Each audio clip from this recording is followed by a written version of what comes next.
What's up, guys, and welcome to another episode of the Powerhouse Mentality Podcast. I'm your host. I'm Caitlin Kenneth Smith. And first, before I kick off this podcast, I would like to just set the tone and let you guys know that I have been sick over the past couple days, but really yesterday, today, and a little bit on Monday. I'm recording this on Wednesday, which is when I'm going to upload it because I was too sick to record yesterday. I could barely get out of bed.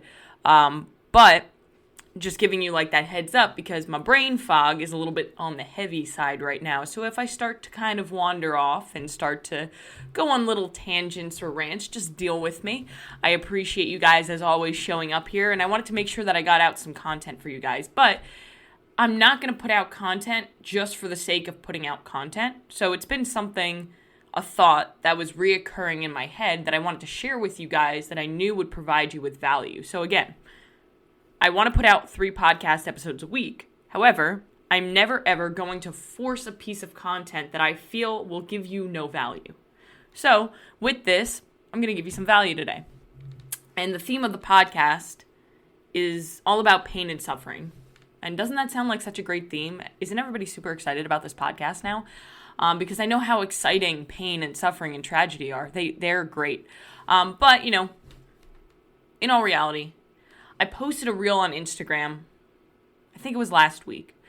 And the reason why I posted this reel, I want to give a little backstory, is the night prior to creating the reel and posting the reel, I went to my Facebook memories, which are always fun to look at because you look back like 10 years and it's like, why couldn't I use proper vocabulary? Why was I using the letter U as the word you and just young Caitlin things? But I had a memory on my story from 2 years ago where it was just a blank canvas story and it had a quote on it or some words. And I remember that I heard this quote or I heard this phrase or this idea on an episode of the Ed Milet podcast. And I remember how impactful that episode was. And I wish that I could tell you which episode it was or who the guest was that Ed had on because he always has such great guests. But the reality is I've listened to so many podcasts over the last 2 years plus, and I have absolutely no idea. However, I'll share that with you. The more I've suffered, the more I've woken up. It is when you deal with tragedy and navigate through that tragedy that you learn how strong you truly are. Pain is our greatest teacher, so lean into the resistance. And that podcast, the theme was when you deal with tragedy and navigate through it, you learn how strong you truly are, and that pain is a great teacher. I added all the other shit. So when you hear this quote for the first time, you think, well, shit, I never really thought of it that way. Because at least that's how I approached it, right? Because pain sucks, suffering sucks, tragedy sucks. So why would somebody try to make it sound like a good thing? So initially, right off the bat, you're a little bit confused. But then when you actually put some thought into it and you start to relate it back to your life, you might start to realize how damn true it is. Let's be honest. Doing hard things and overcoming tough shit is something that we crave as humans. We crave challenges. When life is too easy and we aren't challenging ourselves enough, most people tend to lack fulfillment and they tend to become depressed or anxious. And that's why in today's day and age, anxiety and depression are so high is because society is too fucking soft and we don't challenge ourselves enough. And that's why things like Spartan races and ice baths and ultra marathons are starting to become more and more popular because, like I said, our society is fucking comfortable. And so people are craving that challenge and they're starting to manufacture discomfort because they're not getting it in their day-to-day life. Like you think back to like caveman days, it was a really fucking uncomfortable situation. We had to go and hunt for our own food. It wasn't comfortable. We couldn't just go into the fridge, open it up and say, what do I want for a snack right now? Or just like turn on the faucet and fucking have clean water come out of it. That's not how it worked. We had to go through challenge to be able to create the life that we wanted. Now, that's true today because if you want to build a great life, you have to challenge yourself. However, it's a lot more comfortable to just live a basic life. All right? And that's even why people become so addicted to things like video games, It's an easy way to challenge the mind. Not saying becoming addicted to video games is a good thing because any addiction isn't a good thing because an addiction is going to negatively impact all of the other areas of your life, which never a good thing.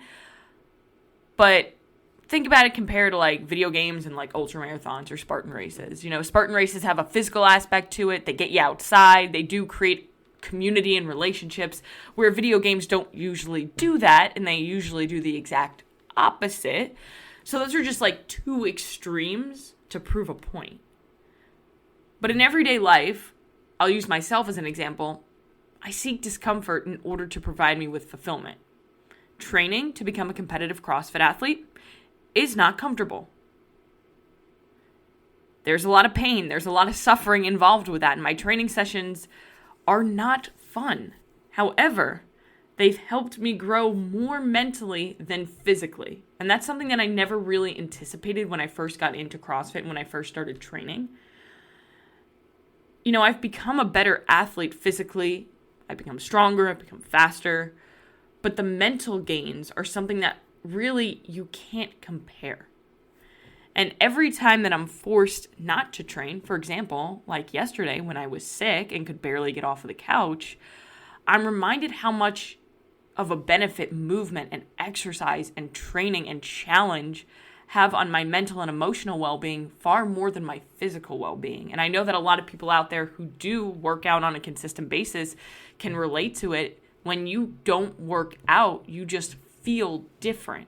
You feel a little bit off.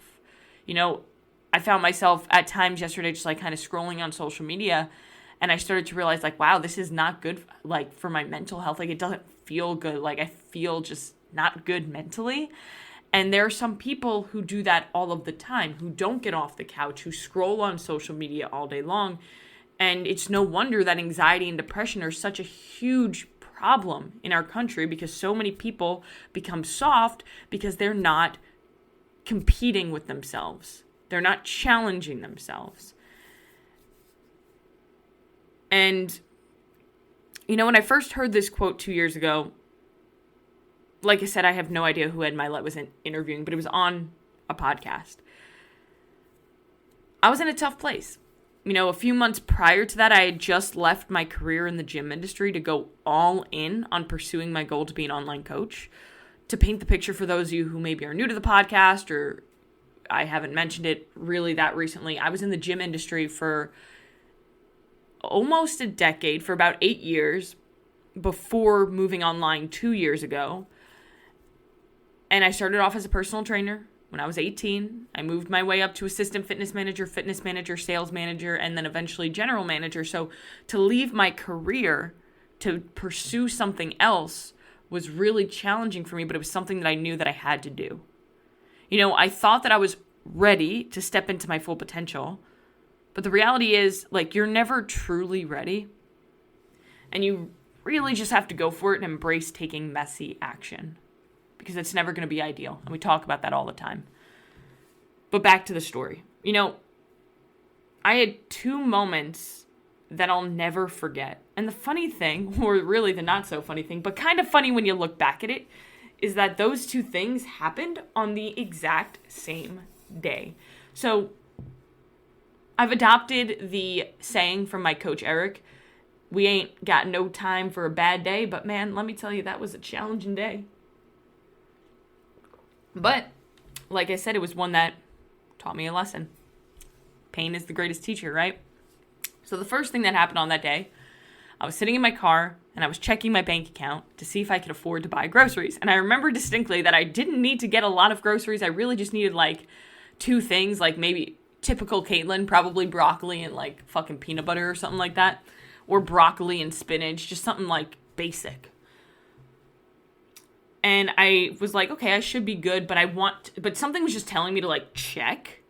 And I was very fucking wrong. I was not good. I was negative $450 because my car payment was taken out. Well, fuck. Luckily, I had an amazing boyfriend who is now my husband, who was supporting my dream. And I don't talk about this enough, but I would not have stepped away from the gym industry if it wasn't for Stone, because he almost gave me permission, because he saw how much it was destroying me mentally and how much I was working on other things outside of the gym or even inside of the gym. Oopsie, sorry, fitness connection. And he saw how much I was going in on it and how desperately I wanted to make the shift, but just didn't believe in myself enough. But he believed in myself enough. And he's always believed in me more than I've believed in myself. So I have to give him so much credit for where I am today, because I wouldn't be where I am today without him. I wouldn't even have a podcast if it wasn't for him. That was one of those things where I was like putting it off. And then one day he was like, just do it. Like, who cares? You're going to suck at first. Just do it. Same thing with CrossFit. I mean, like, he pushed me in so many areas and he supported me since the beginning. And, you know, even though he was still supporting my dream, like texting him that day because I knew he was on his way home from work and saying, hey, can you pick up these 2 things from the grocery store because I don't have enough money in my bank account? Like, that's still fucking embarrassing, especially because we weren't engaged and we weren't married yet. So it was like, and I wanted to be engaged or married to this man. And I was like, wow, am I going to make a good wife? Or am I just going to be like that person who's like, okay, she can't even support herself. We should probably run. But clearly it worked out. So initially this upset me because it kind of brought me back to my childhood when the amount of times that, because my family struggled with money. You know, I'm not going to try to pretend we didn't. My mom did a really, really good job of like making it seem like we had so much. But there were times when we went to the grocery store and, you know, when I was in the moment, when I was younger, I didn't realize what was happening. But, you know, looking back, I understand now is, you know, there were times where we were on food stamps, but there were also times where my mom would go and have to ask them to take things off of our order or off of the checkout because we didn't have enough money to pay for it. And I know how much that crushed her, and I didn't want to be there, and I didn't want my family to be there too. And so like that just kind of gave me like an insight, like, fuck, am I on the trajectory to kind of be in that position as well? But after a little bit, I was like, okay, you know what? It's fine. It's fine. We're going to be okay. He got me those groceries and it's fine. I'll be fine. We're going to bounce back from this. Later that night, this is the second thing. I checked my bank account again because I got a weird text from my bank saying that like a different transaction was done. And I was like, well, what are we transactioning? There's no money to transaction. And this one fucking hurt. It was the good old IRS. And they decided today was the perfect time to take out $600 of money that I owed back from taxes that I thought I had paid, but it had ended up being bounced because it was right around the time of my final paycheck from Fitness Connection. And that final paycheck was much less than I thought, but I didn't know that the money didn't go to the IRS. And then they just decided, you know, we're just going to fucking take it. And you know what? You do what you want to do. That's another conversation. So now I've never seen this number, negative 1,050 in my bank account. And I just remember like completely shutting down. And I ran out to the porch and I literally just sat there and I cried silently in the darkness. It was sad. And just thinking like, how did this happen? Like, how?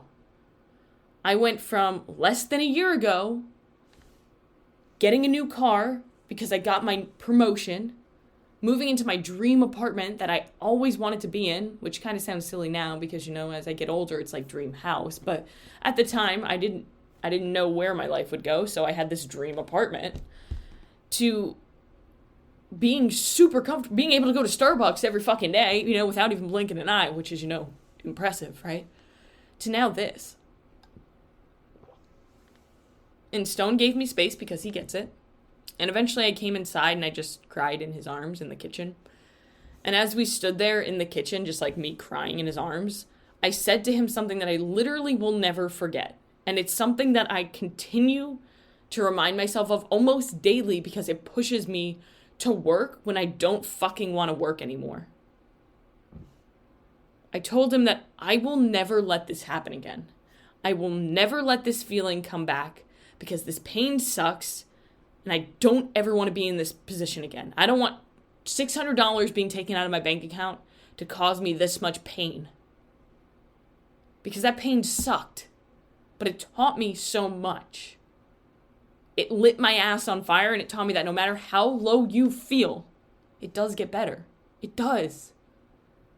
The breakdown happens right before the breakthrough. Every time. And I'm sure you can look back on your life and build evidence on that too. A few months later, Stone proposed, and I got an offer to become a coach at Hidden Summit. And my life started moving in the other direction really fucking fast. And it was really exciting. And I tell you this to kind of set the tone. However, there is more to come on Friday's podcast episode. So stay tuned, because I have a big announcement and a very big transition period coming for myself and my family. And I'm going to embrace the pain and embrace the suffering, knowing that on the other side is something incredible.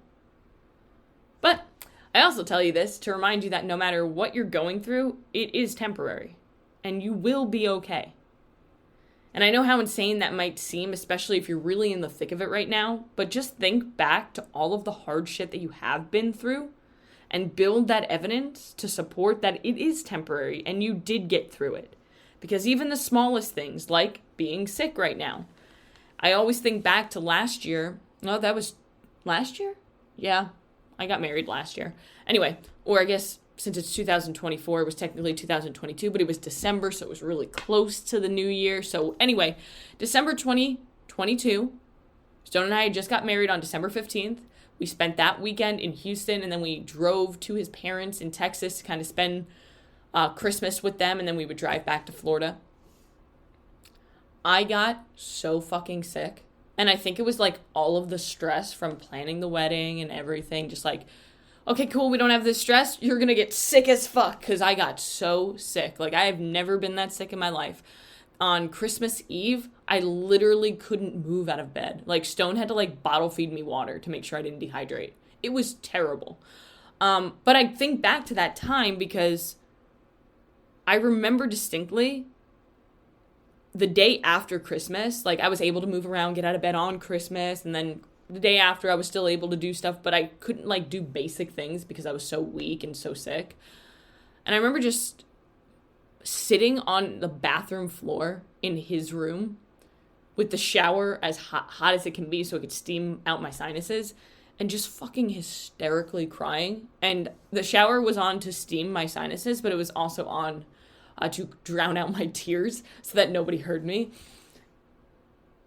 I just remember how miserable and how hopeless I felt in that moment. I was like, I am suffering so much right now. This is fucking miserable. I just want to be able to work out. I want to feel good. I want to be able to do what I normally do. And it was so frustrating. And I keep thinking back because it was like, oh my gosh, it was like the best day of my life was just 10 days ago. And now I'm sitting here on a bathroom floor crying because of how miserable I feel. And then I remember thinking back a week later when I was finally starting to get back to training and I started feeling more like myself. And it's wild, you know, when you think back and it's like, wow, I really thought that I wasn't going to make it through it. But guess what? I fucking did. And it gives you confidence and belief that when life does throw shit at you, which it will more often than not, you can handle it and you will handle it because God wouldn't have put that challenge in your way if he didn't believe that you could handle it. Now you just have to believe and you have to act on it. But remember this, no matter what happens, do not quit. I don't care if you have to walk, run, crawl, whatever you have to do, just don't fucking quit. On the other side of the pain and the suffering, you will meet the best version of yourself. But the only way to get through it is to go through it. So embrace it, lean into the resistance, and remember that pain is your greatest teacher. Now go out today and do one thing that's going to take you one step closer to where you want to be.